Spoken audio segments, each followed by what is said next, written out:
Прв наследник на убиениот Архелај бил Орест, неговиот син од бракот со Клеопатра.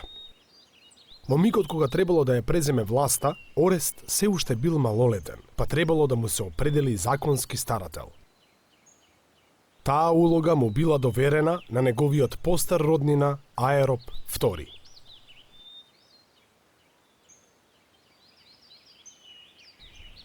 Но Аероп имал други планови.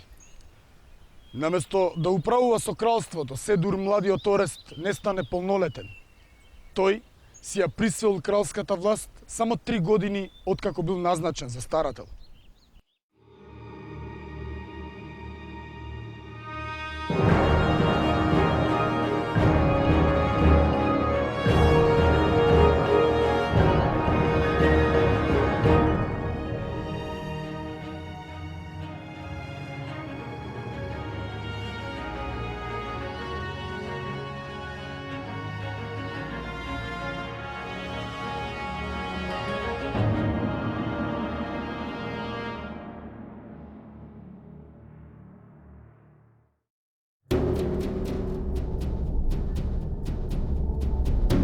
Историографот Диодор раскажува дека Аероп му пресудил на Орест. Токму тоа се чини било последното нешто што го сторил. Истата година Аероп се разболел и умрел. Внатрешната стабилност во кралството повторно била разнишена. Престолот сега го презел неговиот син Павсанија. Во нашите извори нема навестување дека имало тешкоти при наследувањето на власта. Па сепак, не минало многу време, а се јавиле уште двајца претенденти на престолот, што е поважно и двајцата од кралската куќа на Аргеадите. Првиот од овие претенденти бил Аминта. Тој бил син на Аридај, а внук на Аминта, братот на Пердика II. Значи, овој Аминта бил правнук на Александар I, живописниот херој на истографот Херодот. Вториот претендент исто така се викал Аминта, а најверојатно бил син на кралот Архелај. За да се разликува од постариот истоименик, синот на Аридај, овој Аминта бил наречен Малиот.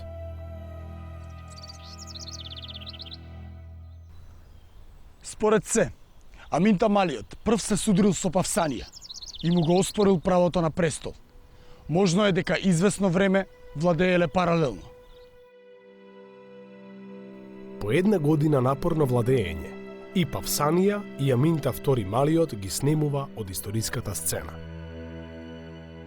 Диодор раскажува дека Павсанија бил убиен од Аминта Постариот, синот на Аридај. Од друга страна, филозофот Аристотел запишал дека Аминта Малиот бил убиен од елименскиот Басилеј Дерда, и тоа поради лични мотиви кои немале никаква врска со престолот и неговото наследување. По убиствата на Павсанија и Аминта Малиот, односите во семејството Аргеади биле расчистени. Семејното стебло на Пердика II згаснало, а за крал на Македонија бил прогласен Постариот Аминта, синот на Аридај. Овој крал, во науката наречен Аминта III, бил татко на уште тројца подоцнежни македонски кралеви. Па вака, за начинот на извршување на атентати, мислам дека два најдобри примера се за Александар II и за Филип II. Значи, Александар II е жртва на политички атентат за време на празник, додека си играл еден танц телесија, тоа е воен танц кој што се игра со меч. Он убиен тогаш и се претпоставува дека убиците преку овој танц го имаат скриено нивниот злостор, значи за нивното убиство. Исто така може да се спомни за Филип II, нели, кога влегува на театрот за време на свадбата на неговата ќерка Клеопатра и Александар од Епир. Он влегува без неговите телесни чувари и е убиен од Павсанија. Значи со нож обично се извршуваат тие работи.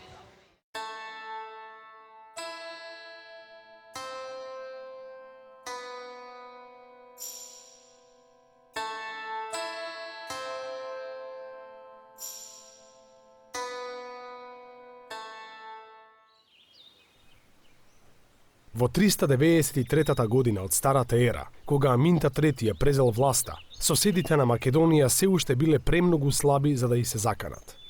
Но затоа пак, неколку годишната независност и борби за власт ја ослабеле внатрешната стабилност на Македонија. Новиот крал требало да ги преземе првите чекори токму на тој план.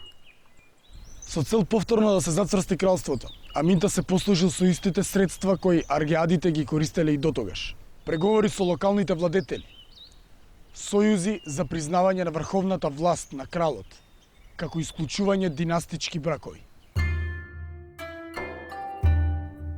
Например, во времето на Архелај биле решени односите со Елимеја преку брак на елимејскиот Басилеј Дерда со керката на Архелај.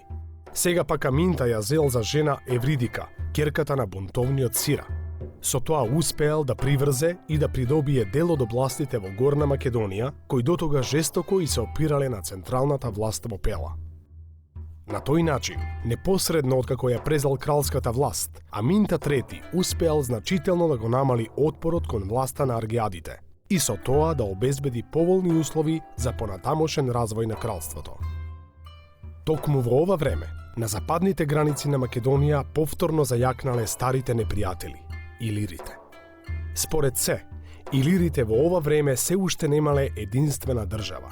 Тие биле организирани во племенски сојуз, собран околу еден предводник, енергичниот Бардилис. Македонското кралство вкрстувало оружје со илирите многу време пред Аминта. Овие западни соседи често навлегувале во Горна Македонија. Најпознати се битките од времето на Пердика II и неговите авантури со спартанецот Барсида. Сепак Диодор пишува дека овој пат заканата за кралството била многу посериозна. Илирите се втурнале во плячкање и освојување. Во еден миг, Аминта бил принуден да замине од престолнината и да се засолни кај неговите пријатели во Тесалија, а власта во Македонија ја презел некој си Аргај. Не знаеме кога точно Аргај ја узурпирал власта, ниту пак се знае дали дејствувал во договор со илирите. По само 3 месеци Аминта искористил помошта на тесалците и се вратил во своето кралство. Изворите не кажуваат ништо за тоа каков бил крајот на Аргај.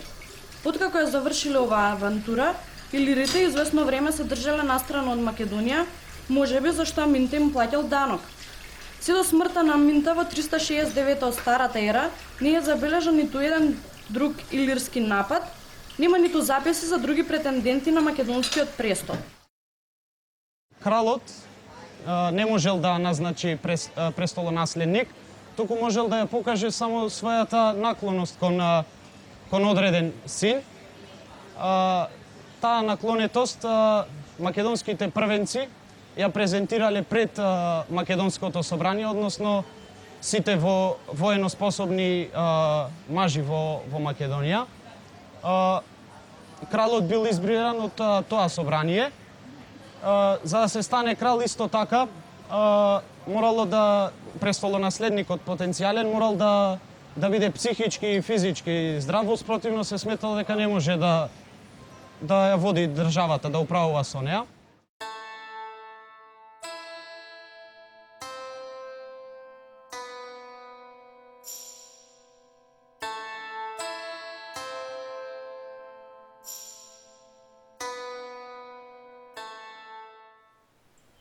Зошто тесалците му помогнале на Аминта III?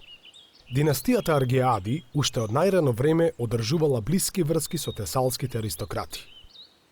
Во 400-та година од Старата ера, на повик на куќата на Алевадите од тесалската Лариса, кралот Архелај повел војска против тиранинот Ликофрон од Фера. Откако ги завршил воените дејствија со успех, Архелај го ставил под македонски протекторат најголемиот дел од Северна Тесалија.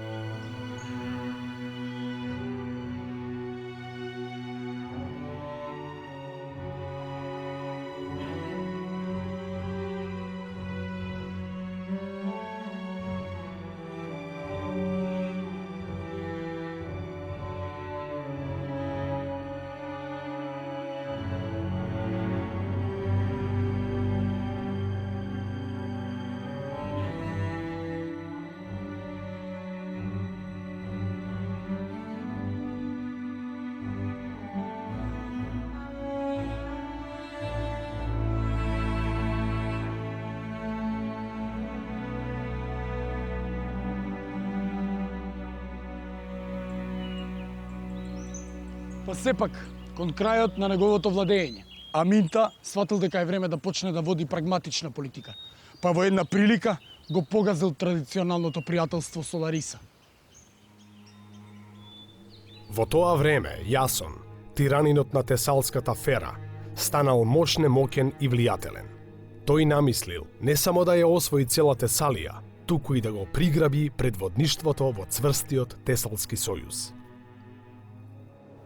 За да го постигне тоа, Јасон го прогласил за незаконско олигархиското уредување во Тесалија, со што ја укинал власта на сите аристократски семејства. Наместо да им помогне на алевадите и да му застане на пат на гордиот Јасон, Аминта се решил за поинаков потек. Тој сватил дека тиранинот од Фера станал способен и мощне влијателен сосед и затоа склучил политички договор со него. Во блиското соседство на Македонија постоел и сојузот на хелените од Халкидик, основан во мугрите на Пелопонеската војна. И тоа токму по наговор и со помош на Пердика II.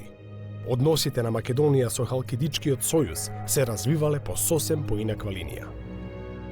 Откако стивнале непријателствата меѓу Атина и Спарта, и Халкидик бил оставен на мир и не можел да действува самостојно. Целата дотогашна политика на Сојузот била условена од потфатите на Спарта и на Атина.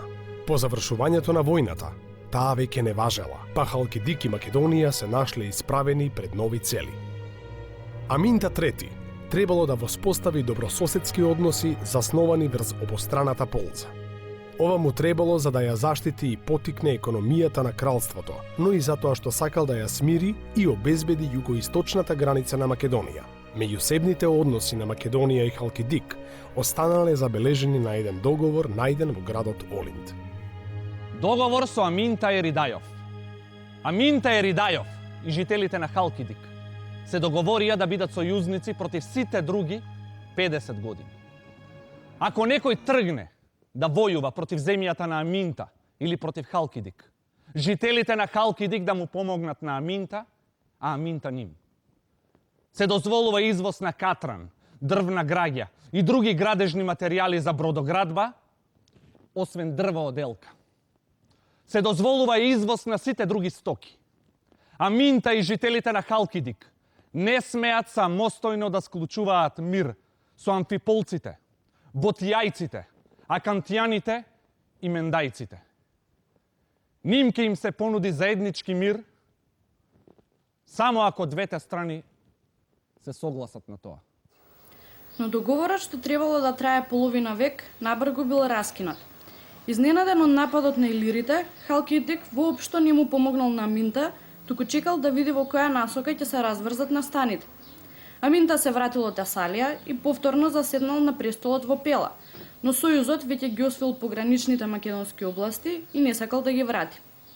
Аминта побарал да му се вратат неговите територии. Халкидик одговорил со многу пати користената парола – слобода за градовите и прогласил почеток на непријателствата. Разбирливо, договорот веќе не важел, Македонија и Халкидик веќе биле во војна. Ме слушаш? Те слушам. Во прво време, војската на Халкидичкиот сојуз покажала извонредна сила и способност. Хелените успеале да продрат длабоко во Македонија, дури и да влезат во Пела. Аминта сватил дека е премногу слаб за да излезе на крај со Халкидик. Дошол час хоплитите на Спарта, најголемата копнена хеленска сила, повторно да се појават на северното крајбрежје.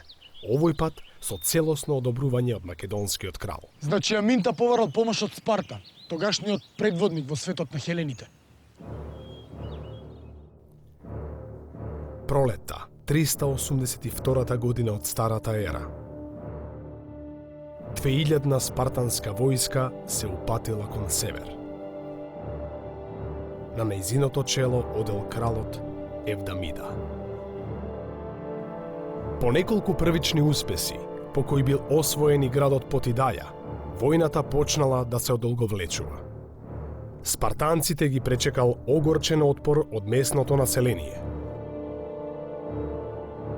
Историографот Ксенофонт запишал: од Аминта се бара да најми платеници и да ги потплати локалните владетели во Горна Македонија, за да ги придобие како сојузници. Следната пролет стасале засилувањата од Спарта на чело со кралот Агесиполит. Но, дури и со овие сили, и со помошта на конјаничките одреди на Аминта III и на Дерда од Елимеја, спартанците го обсадувале Олинд уште цели 2 години. Во 379 година од Старата ера, градот најпосле се предал заради глад, а Халкидичкиот сојуз бил распуштен. Освојувањето на Олинд представувало голем успех за Спарта, но цената за оваа победа била преголема. Во бојната врева паднале и спартанскиот крал и неговиот брат. Потфатот на Спарта предизвикал големо незадоволство кај другите хелени, зашто гледано од страна излегувало дека Спарта не води сметка за интересите на сите хелени, туку ги напаѓа и со тоа им помага на интересите на македонецот Аминта. Па, значи, немаме зачувано правилник или законник како се извршувало тоа, но може да се даде, рецимо, 2 примера, отприлика што ќе доловат како се однесувало. Значи, може да се каже за судењето на Филота, значи, он е осуден на смртна казна со каменување до смрт. И сите, значи, што правеле заговори против кралот, се осудувани на смрт. Исто така може и да се каже за судењето на Агони под Митилена, кое што под заклетва, значи, тајно се гласало дали ќе му се донесе смртна казна. И откога, значи, доколку се донесе смртна казна, откако, значи, Агонип ќе предложи контрапредлог за казна, се носи второ гласање, кое што исто тајно, на кое што се одредува како ќе се изврши таа смртна казна. Во секој случај, значи, се претпоставува дека смртните казни били исто како и во другите држави, значи или со меч, или со копје, или најчесто каменување до смрт. Сојузот меѓу Македонија и Спарта предизвикал зла крв и тешко дека можел да се одржи. Спарта немала волја да остане подолго време во северниот Егеј, зашто војната со Олинд ја ослабела незината економија. Аминта извлекол корист од скорешните настани и си ги вратил своите територии, но и тој не ги сакал спартанците во неговото соседство, зашто се плашел дека сега токму тие ќе ја преземат улогата на Халкидичкиот сојуз. Така се раздвоиле патиштата на Аминта и спартанците, но дури и откако се расчистила состојбата во неговото соседство, Аминта будно ги следел случувањата во Хелада. Само 2 години по падот на Олинд, на хеленската политичка сцена повторно заживел Поморскиот сојуз на атинјаните. Ова групирање ја продолжувало традицијата на стариот Атински поморски сојуз, распуштен по завршувањето на Пелопонеската војна. Иако со помал обем, новиот поморски сојуз опфатил и повеќе хеленски полиси од северното крајбрежје. Добро, следиш? Следам.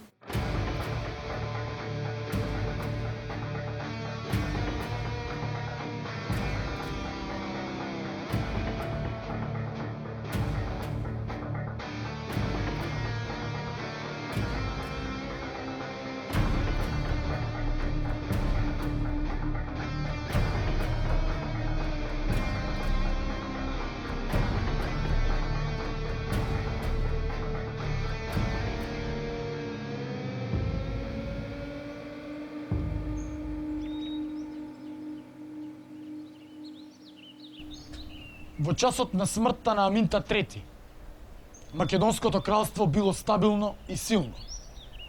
Но за ова не биле заслужни само макотрпните напори на кралот, туку и политичката стабилност во Егеот. Неприликите на хеленските полиси станувале се посериозни. Се продлабочувала економската криза во која западнале хеленските градови, а сето тоа и одело на рака на Македонија. Па сепак, кусо време по смртта на кралот, се јавиле и првите обиди за повторно мешање однадвор. Повторно ги среќаваме традиционалните проблеми во македонската кралска куќа – борбите за престолот. Престолот во Пела го наследил Александар II, најстариот од 3 сина што Аминта ги имал со Евридика, ќерката на Сира.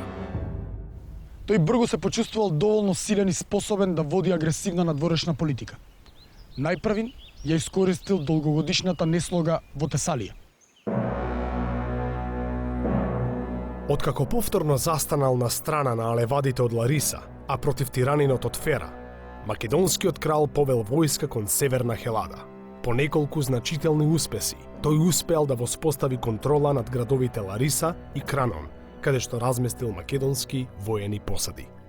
Но наместо да го продолжи успешниот потфат во Тесалија, Александар II морал да се справува со превирањата во македонската престолнина. Неговите противници во Македонија го искористиле отсуството на кралот, па се побуниле и го прогласиле за крал Птолемај од Алорос. Птолемај бил возрасен и искусен дворјанин, маж на Евронија, сестрата на кралот. Во некои извори се спомнува дека во целата оваа мешаница Птолемај ја имал и поддршката на кралицата мајка Евридика. Римскиот историограф Јустин тврди дека меѓу двајцата се родила љубовна врска. Но текстот на Јустин и онака се смета за сомнителен. Така што тврдењата на римјанинот не можеме да ги сватиме сериозно. Настрана од проблемите со Птолемај од Алорос, раснела температурата и на тесалските боишта. Во исто време, кога алевадите го повикале на помош Александар II, другите тесалци побарале поддршка од Бојотија, новата голема хеленска сила, која токму тогаш го преземала предводништвото во Хелада. Македонските посади во градовите биле притиснати од силните бојотски одреди и не можеле да издржат долго. Македонците морале да ја отстапат Тесалија. Наскоро младиот Александар II станал жртва на политички атентат. Тој бил убиен за време на еден празник, додека се играла македонската воена игра со ножеви, наречена Телесија. За смртта на Александар II има многу различни мислења. Диодор сведочи дека убиецот бил лично Птолемај од Алорос, а македонецот Марсија тврди дека убиството го извршиле луѓе платени од Птолемај, што изгледа поверојатно. Атинскиот беседник Демостен го запишал името на убиецот, некој си Аполофан од Пела, кому му пресудиле на самото место. Јустин пак мисли дека убиството го замислил токму Птолемај во содејство со кралицата мајка Евридика. Но ништо од ова не може да се утврди со сигурност. Сигурно е само тоа дека најголемата полза од убиството извлекол благородникот Птолемај од Алорос. Тој станал старател на Пердика и Филип, двајцата малолетни браќа на убиениот крал. Постоја сознание зашто баш 16 кракото сонце е символ на македонската кралска куќа и на македонската држава. Инаку 16 кракото сонце е најчестиот и најкарактеристичниот символ, македонски символ во првата македонска држава.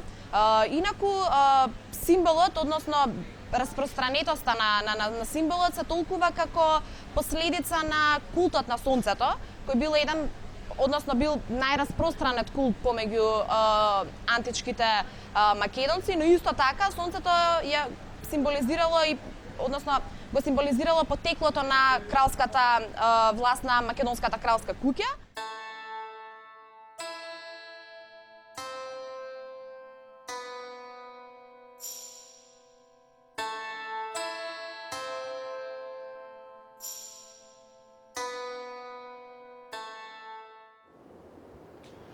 Во текот на своето кралување, Аминта III ги направил сите своји напори да го стабилизира Македонското кралство, но по сиве овие невојди, кралството повторно било сериозно разнишано. Ова тешко можело да се поправи без помош од надвор. Но во 365 година од Старата ера се покажало дека сите пресметки на тугинците се залудни. Судбината на Македонија ја зел во своји раце младиот престолонаследник Пердика, кој наскоро го вратил својот брат Филип од заложништвото во Теба. Не знаеме што се случило со Птолемај од Алорос. Или бил убиен, или пак откако владел како регент, покажал политичка мудрост и доброволно се повлекол кога Пердика станал полнолетен.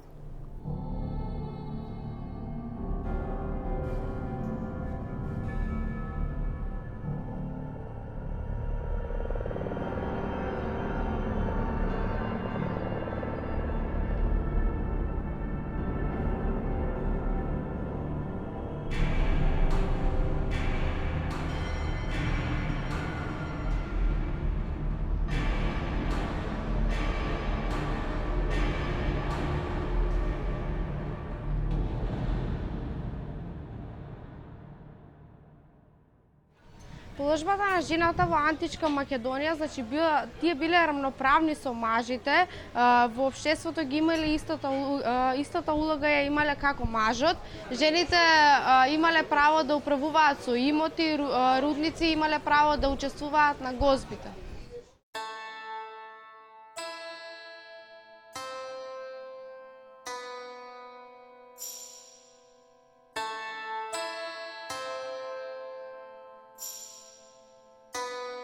Во 362 од Старата ера, македонскиот крал војувал заедно со атинскиот војсководец Тимотеј. Пердика III се борел под бедемите на Амфипол, на Подидаја и пред уште неколку градови на Халкидик. Сепак Пердика никако не сакал македонската војска да стане орудие за спроведување на атинските интереси. Политичките односи непрекинато се менувале. Ме слушате? Сите. Само тоа и крајме. Ова ми е домашна, еде што овој дел. Значи, незадоволни од атинската политика, градовите на Халкидик веќе не представувале непосредна опасност за Македонија. Далеку на југ, Тебанецот Епамедона се уште ја загрозувал Атина. И така во 362 од Старата ера, еден македонски крал повторно ги ставил своите интереси пред било какво склучено сојужништво. Пердика III ги обновил непријателствата со Атина. Македонската војска била катастрофално поразена. Поразот од илирите на Бардилис бил забележан како најголем пораз во историјата на македонската држава. Со уште 4000 македонски војници, Пердика III за секогаш останал на бојното поле. И така, за само едно десетлетие, македонците и по трет пат го погребувале својот крал. Во часот кога Македонското собрание го прогласило за крал Филип, најмалиот син на Аминта III, илирите се пробивале низ Горна Македонија, а соседите, под палка на Атина, биле решени за секогаш да му стават крај на македонското прашање. Сепак, настаните не се одвивале како што очекувала Атина. Во тој миг, ништо не укажувало дека наместо жртва, Македонија по само 30 години ќе стане најголемата сила во тогашниот свет.